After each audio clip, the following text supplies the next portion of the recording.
धुळ्यातली ही घटना अत्यंत दुर्दैवी आणि काळजाचा थरकाप उडवणारी आहे। अनधिकृतपणे किंवा डॉक्टरांच्या सल्ल्याशिवाय गर्भपाताच्या गोळ्या घेणं किती जीवघेणं ठरू शकतं हे या घटनेतून पुन्हा एकदा स्पष्ट झालंय।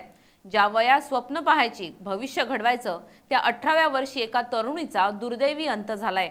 निमित्त ठरलं ते म्हणजे डॉक्टरांच्या सल्ल्याशिवाय घेतलेल्या गर्भपाताच्या गोळ्या। धुळ्यातल्या मोहाडी नगर परिसरात घडलेल्या या घटनेने केवळ जिल्हाच नव्हे तर संपूर्ण राज्य हादरलं असून अनधिकृत गर्भपाताचा प्रश्न पुन्हा एकदा ऐरणीवर आलाय।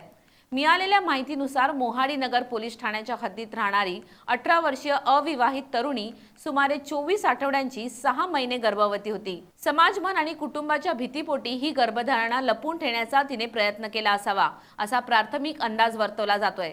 अखेर गर्भपात करण्यासाठी तिने स्वतःहून किंवा कोणाच्या तरी सल्ल्याने गर्भपाताच्या गोळ्यांचं अतिप्रमाणात सेवन केलं।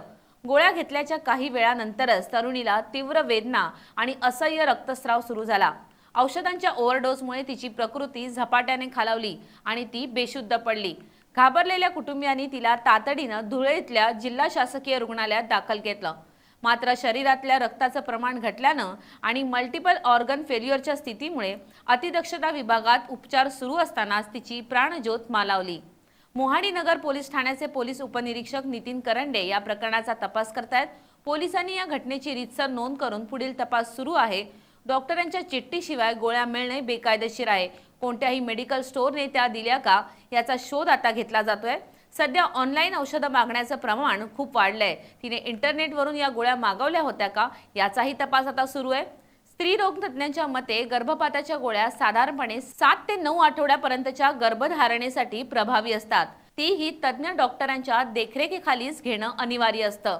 24 आठवड्यांचा गर्भ हा पूर्णपणे विकसित झालेला असतो। अशा वेळी औषध घेणं म्हणजे मृत्यूला थेट आमंत्रण देण्यासारखं आहे। त्यामुळे गर्भाशय फुटू शकतो किंवा अंतर्गत संसर्ग होऊन अवघ्या काही तासात मृत्यू ओढावू शकतो।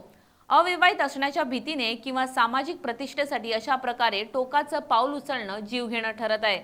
समाजात लैंगिक शिक्षणाचा अभाव आणि कायद्याची भीती यामुळे तरुण पिढी चुकीचे निर्णय घेते। कोणत्याही परिस्थितीत डॉक्टरांच्या सल्ल्याशिवाय औषधोपचार करू नका। संकट काळात गुप्तता पाळण्यापेक्षा तज्ज्ञांची मदत घेणं सुरक्षित आहे असं आवाहन आरोग्य विभागातर्फे करण्यात आलंय। मोहाडी नगर पोलीस आता या घटनेच्या मुळापर्यंत जाऊन या मृत्यूला कारणीभूत ठरणाऱ्या दुव्यांचा शोध घेत आहेत। या दुर्दैवी मृत्यूमुळे परिसरात हळहळ व्यक्त होते।